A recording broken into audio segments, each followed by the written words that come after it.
your nature photos with people are due this Friday. So get shooting.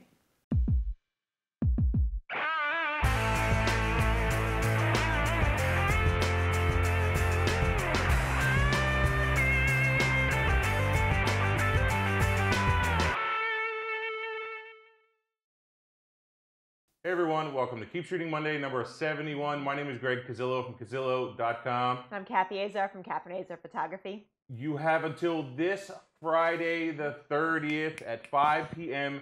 to get your photos posted over to the forum for the Keep Shooting photo assignment sponsored by Epson. It's got to be a nature photo, at least the majority nature. Kathy wants to maybe some people in it if possible. Yes, it had something else if you would like. I actually printed this one on one of the papers that they sent over, which is their watercolor textured paper. It was printed out on the 3880, so really nice tree. I wanted to show something nature and something fun. Of course, something pretty, so that's good. Trees are always pretty. I love trees. Like on that branch, that would be even better. It could be. You're right. You're right. Definitely not going to Photoshop it in now, but it definitely would have been interesting and add some interest. So I agree there. So make sure you get those photos posted over by 5 p.m.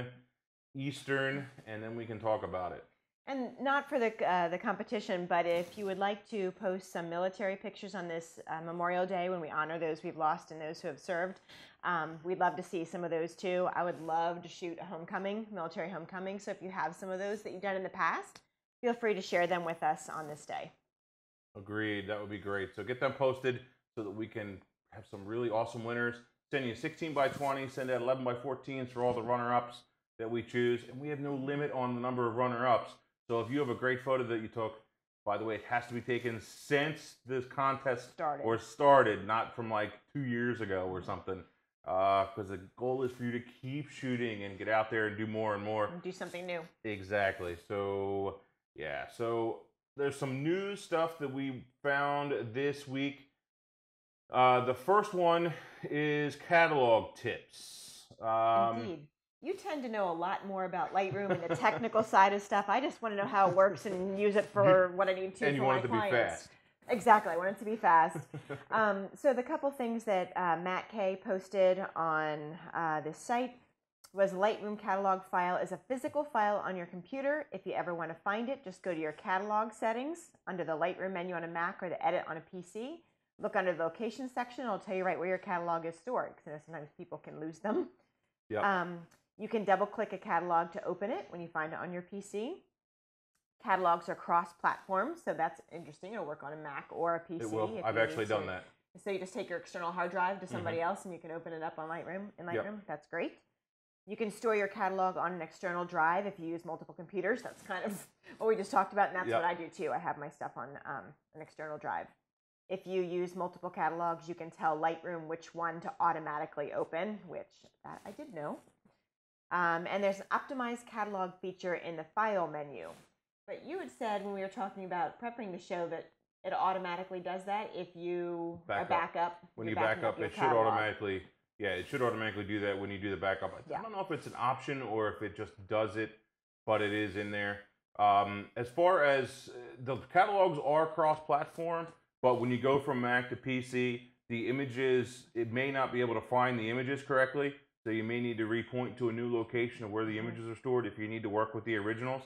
Otherwise, if you just use the smart previews, you can just do the editing inside of Lightroom and then take it back to the other computer, and those smart previews will end up, you can just work with those smart previews on the other computer and then take it back and it'll be applied to your originals. We should do something about that sometime, or even how to find your catalog if it's missing. Because I know that can panic a lot of people when it says file not found or whatever. Speaking of finding catalogs, if you want to speed up your cataloging, and we had another discussion about that today, if you want to speed it up, if you take that catalog and put it on an external hard drive or on a really fast hard drive that you have on your computer, obviously making a backup and being consistent about the backups that are not on the same drive but on another drive, that can speed it up, because the more you move your stuff around on more drives, the better and faster your computer can access a couple files from here, a couple files from here, and a couple things from here, because most likely your application is on the internal hard drive, Lightroom itself, and the operating system it's being used. Your photos could be on another one, and then your catalog can be on a third. That can actually dramatically speed up your progress. I'm laughing because you started talking, and all I started hearing was going wah wah wah wah wah. Once we do technical stuff. Hopefully, people are paying attention, and that's not happening to them. What was the stolen gear thing? Yeah, interesting. And of course, I just lost it. But it says that the most stolen camera is actually my previous camera, the D7000. And you said that that could likely be because it's probably one of the most popular cameras. Sorry, I'm trying to access it. And it gave a list of, do you have it up? Because mine disappeared on the on my screen. I don't know what you did. I don't know what happened there. I just messed things up. It doesn't matter. Yeah. Lens Tag was the one that just did a little review of this and just talked about how they did. I guess they somehow noted all the cameras that were stolen. They've only had one recovery that I know of a camera. But it's a popular camera, and it's probably one that a lot of people use, and then they store it in the Lens Tag database, and so of course it's going to be one of those. But it's interesting that it is out there and it's being found or stolen a lot, so people probably aren't as careful. Non-pros probably are not quite as careful with their equipment as, you know. Didn't it say that the car was the most likely place to have your gear stolen? So if you have gear in your car, put it in the trunk, cover it up, put it on somewhere that you're not going to be seen. Camera bags often look like purses too. So if someone sees a bag, they may not be out for a camera, but they think, "Ooh, something good's in there." Hide it.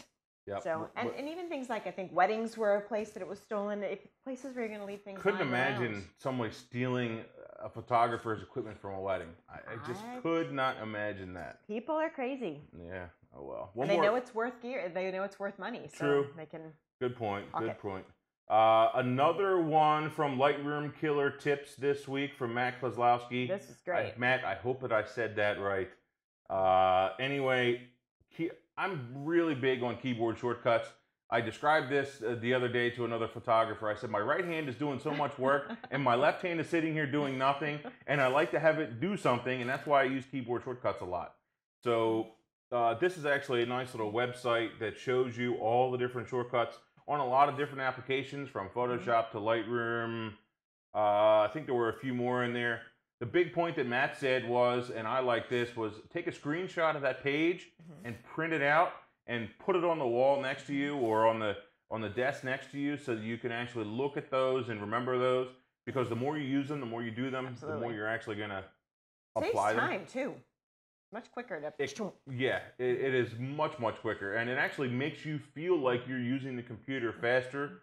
Most of the time, I was actually just watching something from Adobe on Premiere because I upgraded to the full CC thing. We need to talk about that, but something from Adobe, one of the videos that I was watching, they said that the computer most of the time is waiting on you. It's not you waiting on the computer. So two things that can really dramatically, that are tiny little fixes, make it feel like your computer working faster. Number one, use keyboard shortcuts. And number two, increase your mouse pointer speed. You did that. This is actually Greg's computer, and his works differently than mine, and I'm forever like, my pointer's going because I'm not used to it. Especially when you have a big screen, you have a 27-inch iMac, or you have a 24-inch monitor, or like me, I have two 24-inch monitors and they're horizontal. If you don't have that mouse speed and you're forever moving it across, and it just feels like the computer is physically slower.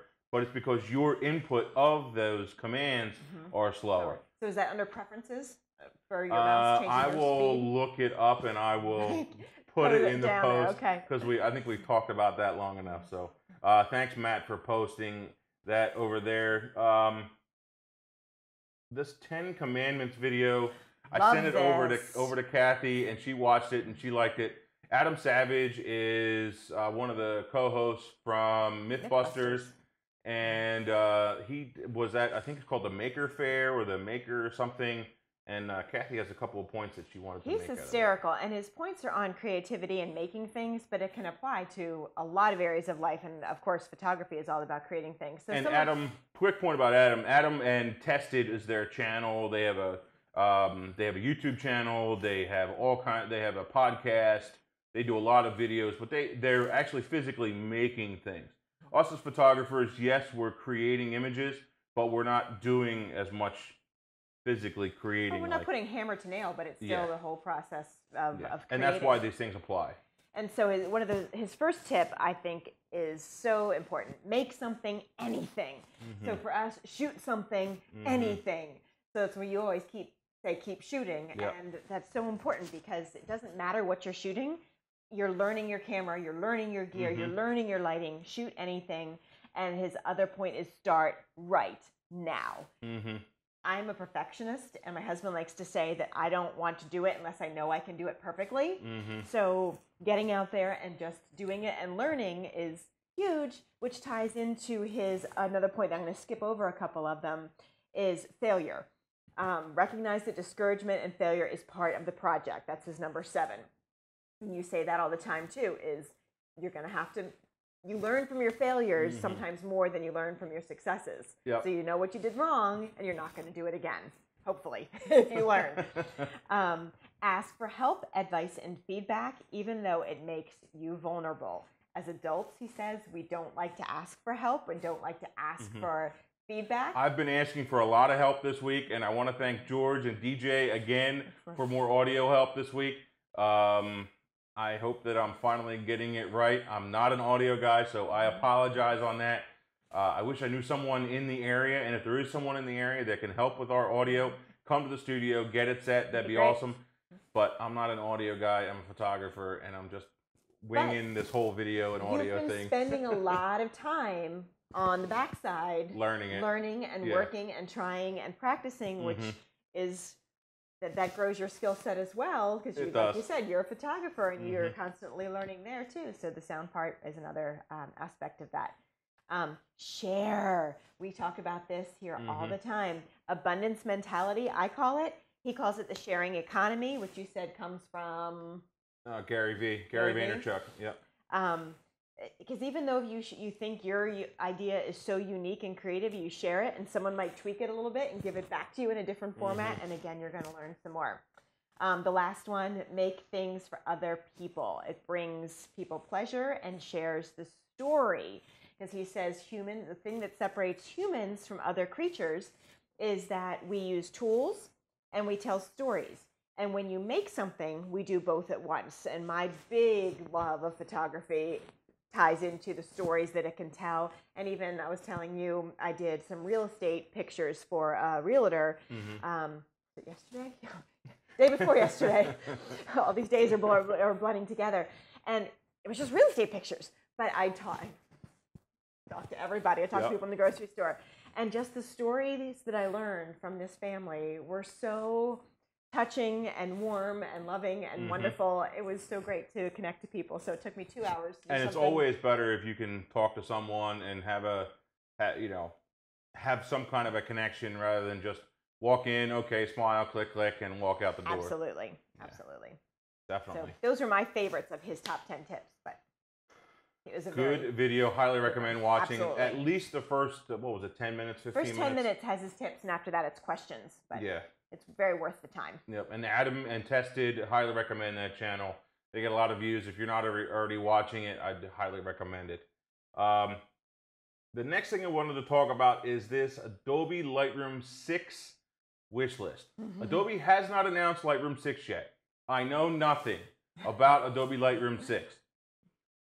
But I have been talking, and I could not find my post because it was on the previous channel, hint, hint, way back, back then, of a Lightroom 4 wish list. Then last year I did a Lightroom 5 wish list. Now I'm doing a Lightroom 6 wish list. And it's amazing that some of the things have come true. Some of the things have happened from my Lightroom 5. But a lot of tiny little annoyances haven't.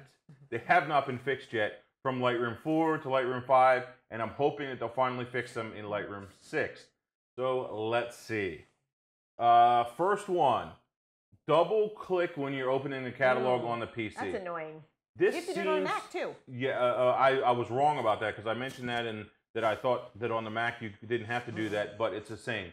when you click on the Lightroom dialog box and you have multiple catalogs, sorry, the application shortcut, you have a list of catalogs there. Why can't you just double click on the name and it open? That seems like a stupid little thing that someone could fix and it'll work. So what you mean is you click on the catalog and then it brings it up again and you have to click it again to open it on the new dialog box. You launch the application, then it brings you a box. Yeah. Then you have to click on the name of the catalog you want and then click the open key. Why can't you just double click? That seems like a tiny little thing that should be able to be fixed. Couple other little things which could be big things, but it could make it an amazing application. Real books, I think the books are very restrictive in what you can and can't do. I think the book module needs to be merged with the print module. I think the two of them are so close, they need to be doing the same things like easily layering. Why force me into a left and right page scenario? I guess maybe I just don't understand. Why force me? Flexibility. Give me flexibility to build and do whatever I want to do. It's too narrow-minded and too much like Apple, you know, that it's our way or the highway kind of thing. Let me build and let me be as creative as I want to be, and it just doesn't work for me. More labs. Why can't I think it would be huge if I would be able to order my photos in different sizes directly from Lightroom. Send it right to Miller's, send it right to some of the other big labs that are out there that I'm sure would jump onto it, order right from there. Another feature that I'd like to see, which actually isn't written down here, it just popped into my head, is when I am ordering with a family, okay, I have a family of, family photo session I did, and I would bring them in the studio or whatever, and they want 5 5x7s and 2 8x10s of this one image, and then they want a 16x20 of this one. Give me a little dialog box or something to keep me in Lightroom longer, make it easier for me to be able to type in exactly what I want, what I need to remember to print or order later on. Kind of like a notes section? Like a notes section or whatever, basically an ordering. Give me a nice little ordering tab in the library view in the metadata section so that I can order those photos and it's all in that one place. Then I don't have to take the notes in some other application, not to bounce back and forth. So yeah. I wonder if you could do something with you had all your pricing in there and things like that. So that would be awesome. That would be awesome. It would be really cool. The cloning bothers me when you've zoomed in and you have an area that you're trying to clone something out, and you do your little clone circle, and then the circle, because you're so zoomed in, the matching circle disappears off the screen. And then you got to go try and find it and drag it in because it usually isn't the right clone, and it just takes so much time. It used to be better. It used to be better. It did, and that's what makes me nuts about this one because it's a time waster. Makes me crazy. Speaking of prompts that we talked about, automatic backup without prompt. Again, this is a UI or user experience, user interface kind of a thing. Why are you making me click OK to make the backup? Why are you giving me the choice to cancel and not run the backup? Just automatically do it and close and be done. We don't need another OK button. You make me click OK to open a catalog. You make me click OK to exit the whole thing. Don't do it. Just give us a better user experience, please. Predefined keyword list, pretty self-explanatory. I think that'd be good. Custom keyboard shortcuts, which is something that I've always wanted. They have it in Photoshop. They have it in Premiere. They have it in Illustrator. They have it in all these other applications. On our cameras. They have it on the cameras. You can customize buttons. Why isn't it in Lightroom? That doesn't make sense. I don't use the pick or flag option at all. I do. But I use the print module all the time. So D is for develop, R is for crop. I'd love to hit P for print. Makes more sense, but I got to hit Control P on the PC because that's usually the computer that I'm using when I'm printing. Network catalogs, and I think this is coming. This is going to be a strong prediction of mine. I do think that this is coming in the next version of Lightroom. I think network catalogs will come to fruition finally. It might not be an actual network catalog, but it's all built into the iPad app already. And what do you mean by that network? A remote catalog. Basically, if I wanted to work on some photos on this computer, Oh. automatically have those changes go back to the master computer, the master catalog, Okay. when I open it up. Okay? Mm-hmm. That to me, it's already there in the iPad app. By the way, one of my Lightroom 5 things that I wanted to see was an iPad app, and luckily it came, so that's there. Needs some work. It does need some work. One of the big things that it needs is multiple catalog support. It only supports one catalog. Yeah. When you have somebody like me that I create a catalog for every single year, and I have 30,000 images and video and all that stuff in that single catalog, it doesn't make sense to. I just couldn't imagine having everything in that one catalog. And I do it differently. I do have catalogs for each individual thing that I shoot. But it'd be nice to be able to pull up different catalogs. Multiple catalogs open at the same time. Yeah. Yep, I would agree. It's going to use more memory, but you know, you got to give people the option, let them be as flexible as they can. I'm not a big fan of the one catalog per shoot thing, but that's me. To each his own. Yeah, so at least they're a little flexible with that. So I think that's my major list here. I talked about that. Sync multiple catalogs, sync folder to iPad, not just a collection. Why do we have to create a collection? I wish I could. There must be some technical reason, maybe. Just let me sync a folder. Why make me take another step in order to sync to get that folder of images onto the computer? Why are you making me sync that collection? Yeah, so I got all of that stuff, I think. Stop going to previous. Oh my God. Speaking of UI and UX, this is the last one. When you import photos in Lightroom, it drives me crazy that it automatically goes to the recently imported quick collection. You want it to go to all? Give me the option. There's nothing wrong with giving someone options, okay? It's okay to create that. Yeah. But why do you go to it all the time? When you import, okay, you go to File, you go to Import, or use the Import button, whatever. It imports the images and automatically goes to the previously imported collection. Right. Where would you prefer it go? To the folder of images that I just created. The whole thing? The whole thing. Okay. Because there are certain things you can't do, like custom sorting, that kind of thing with that set of images. And I'm probably already working in that folder, or I may have synchronized instead of imported. And so I want to stay in that folder. So give me an option. Oh, because mine works differently because I'm working in the catalog because that is kind of my folder. Yeah. Because I'm doing one at a time. Yep. And you're doing the whole year. Yeah. So it's not as much of an issue for me because I'm already in that. Basically, what your folder is my catalog. Yep. So that's my list of stuff that I would love to see in Adobe Lightroom 6. We'll see. Get to work, Adobe. Let's get some more of the stuff on there. Work for our Creative Cloud subscriptions. Come on, $10 a month, or now I'm paying $50. Get to work. Next up, a couple of Cazillion questions about camera bags and flash zoom position. From Joanna Potts, we have: how do you determine how to set the zoom? Is it 50mm lens set to 50mm zoom on the flash? Thanks for video. I learned a lot. If you want an even amount of light across the entire image, and you have no other modifiers, I should say, on your strobe, then yes, you will probably want to set it on the same length in the same position as whatever lens you have, or you could just use the automatic mode that is built into the new Nikon strobes. I think Canon also has this feature in their strobes. Basically, the zoom head is going to match your zoom position of your lens.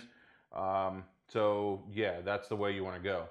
Now, you can also be creative with it. So if you use a wide lens, and this is a technique that I use a lot when I'm shooting weddings, I'll have a wide lens and I'll have a slow shutter speed, and then I'll zoom in the flash a little bit and just have a smaller pattern of flash in the center of the image.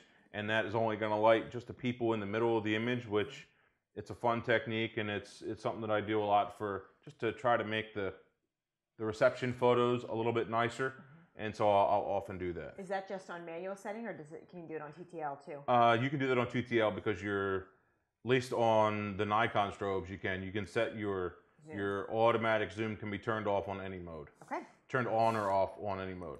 Last point I'm going to make is also it's going to make a difference on your modifiers. when you're using a modifier like Absolutely. an umbrella, like a softbox, that kind of thing, you're probably going to want to change that setting. And it depends. Just like anything in photography. Yeah. Try it out and see what works for you. It depends. Usually I will put it on the widest setting when I'm using an umbrella or a softbox. But if I want just a little bit tighter pattern and I can't move the flash a little, or the stand a little any closer, because I'm usually shooting on a, what's the word I'm looking for? A flash off camera. That's the one I'm looking for. Using it off camera. Then yeah, it kind of depends. So I would suggest trying it out, playing with it. If you have a shoot in mind, see what happens. But definitely be cognizant of it, especially when you're doing your off-camera stuff. All right, because otherwise you're just doing what I call grip and grin, which is just, you know, people at a party or something like that. Put it on automatic with TTL and leave it go. You'll be fine. And use your exposure compensation if you need to. Yes, up and down exposure compensation for your exposure. Yep, that will do it. Hi Greg, you or anyone else have a good recommended camera bag to use? One with a lot of room in it. This bag, I swear, keeps getting heavier. This is my ThinkTank Retrospective 30. I love this bag. I love all of the different ThinkTank bags. I'm a huge proponent of their bags. The reason why I like them so much is because I think they're very well thought out. All the little things, the little features, they're actually made by photographers. We have something special coming up in, say, the next month or so from ThinkTank, video-wise or show-wise. Anyway, this bag can hold a lot of stuff. I've got two full-size bodies in here. I've got 70 to 200, 24 to 70, 14 to 24 in here. I've also got my 50 in here, my second body, pixel pocket rockets and batteries and cables. Then the other thing that I do on the edges, you can actually take some of their other bags, like their lens bags, or this flash drop-in right here. You can actually just put them and attach them on the side. So if you need a little bit more storage, if the 30 isn't quite big enough, you need to put one extra lens or something else in it, which does make it heavier. I'm just laughing because this is not a walk-around bag. This is a bag that you would take like to an event or something, correct? Yes. If you're walking around town with two big bodies and stuff like that, you're going to be at the chiropractor before you know yeah, it. this is what I consider to be a shoot out of bag. You put all of your equipment in it and you sit it down in a corner when you walk into a room and you shoot out of it and you walk back over to a change of lens. I mean, people do use it as a shoulder bag, you know, and keep it on their shoulder the whole day. It's not as loaded as what you have. Yeah, and it could work very, very well for that function, but highly suggest the Retrospective 30, and I'll put up a link so that you can head over to their site, because they always have specials, and if you order from this link from ThinkTank, you actually will always get a free gift up to a $50 value from ThinkTank, as long as you order from my link. Yes. Because this was mine when I ordered my airport bag, Yep. which is now Greg's, because I gave it to Greg. But it's a computer bag, which is great. I just have a prettier one. Of course you have a prettier one. Which is my thing for ThinkTank. I would like them to come up with a girly line. Yep, I've been carrying every single day my computer version of this. It holds my laptop and my iPad and a couple other things, and I use it every single day and carry it around. Great bag, works fine. It's easy, it's light. And you know, you don't need a big heavy bag that starts out heavy. Then you add your computer and the hard drives and all that other stuff. Makes it even heavier. So check that out. You can order directly from the link below for that free gift from ThinkTank. So I think that is it for this Memorial Day. What do I want to say? I want to say version. I want to say episode of Keep Shooting Monday, number 71. Make sure you post those couple of extra photos. If you may have, how did you put that, of the veterans? Any military pictures, maybe some coming home photos. Yeah, if you have any of those, post them in the forum. We love to see them, or gladly tweet them out if you have those. Maybe we'll actually send out another tweet about them in general today. And we thank you for your service if you have been involved in the military in any way, shape, or form. Get your photos posted to the forum for the nature photo assignment. Thanks, guys. Keep shooting. See ya.